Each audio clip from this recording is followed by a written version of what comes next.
지난 2010년 6.2 지방선거에서 참패한 한나라당. 여당이 선거에서 졌으니 청와대 분위기도 많이 아니었겠죠. 당시 청와대 주인이었던 이분. 모든 걸 다 해봐서 아시는 분이 이걸 해보지 못해서 아쉬웠다고 합니다. 한번 들어보시죠. 여권 쪽에서는 왜 이광재, 안희정이 같은 사람이 없는가? 이명박 전 대통령도 이런 사람들과 일을 해보지 못해 아쉬워했다고 한 두 사람. 이광재 그리고 안희정. 정치권에선 우광재, 좌희정으로 불리며 노무현 전 대통령을 최측근에서 보좌했던 인물들입니다. 좌희정, 안희정 전 충남지사는 지사직 연임에 성공한 뒤 대선 후보 반열에 오르며 경선까지 내달립니다. 차기는 안희정이다. 민주당 내에선 이런 말이 공공연하게 나올 정도였습니다. 그런데 말입니다. 호사다마라고 했던가요? 불미스러운 사건에 휘말리고 말았습니다.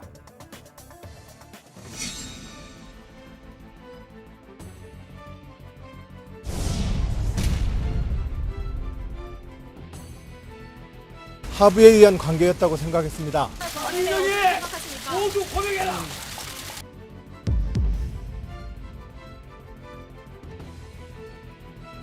유감스럽습니다. 할 말 없습니다. 대법원 확정 판결까지 났으니 안 전 지사 이변이 없는 한 정치권으로 돌아오긴 어렵겠죠. 그런데 우광재, 즉 이광재 전 강원지사가 다시 등장을 했습니다. 정치자금법 위반 혐의로 피선거권이 박탈됐었는데 지난달 청와대의 특별 사면으로 족쇄가 풀린 겁니다. 과거의 낡은 정치를 벗어나 새로운 정치 문화를 조성하기 위해 엄정하게 심사를 거친 소수 정치인 이광재 전 국회의원. 강원도 민주당으로선 TK만큼 어려운 험지 중에 험지라고 할 수 있습니다. 지난 20대 총선에서 전체 8개 선거구 가운데 단 한 석밖에 얻지를 못했습니다.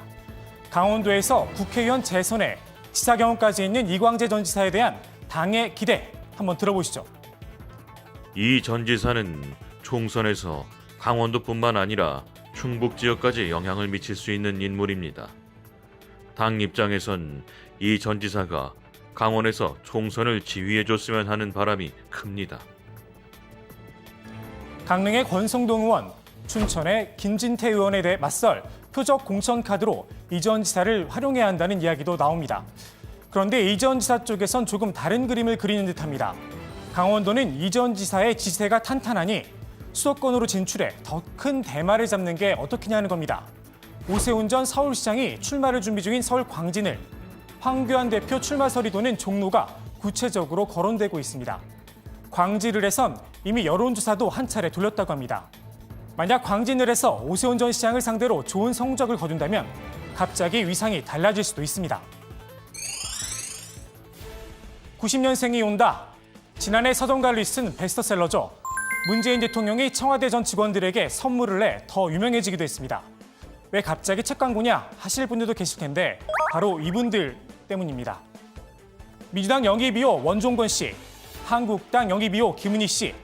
20대라 그런가요? 둘 다 영입2호네요. 아무튼 이 두 사람 90년대생입니다. 정치권에도 90년생이 들어오기 시작한 건데 각오부터 남달랐습니다. 청년들이 왜 아픈지, 왜 분노하는지, 그리고 무엇을 원하는지 듣고 보고 느껴야 하는 것이 먼저입니다. 이 땅의 청년은 이미 소외계층이기 때문입니다.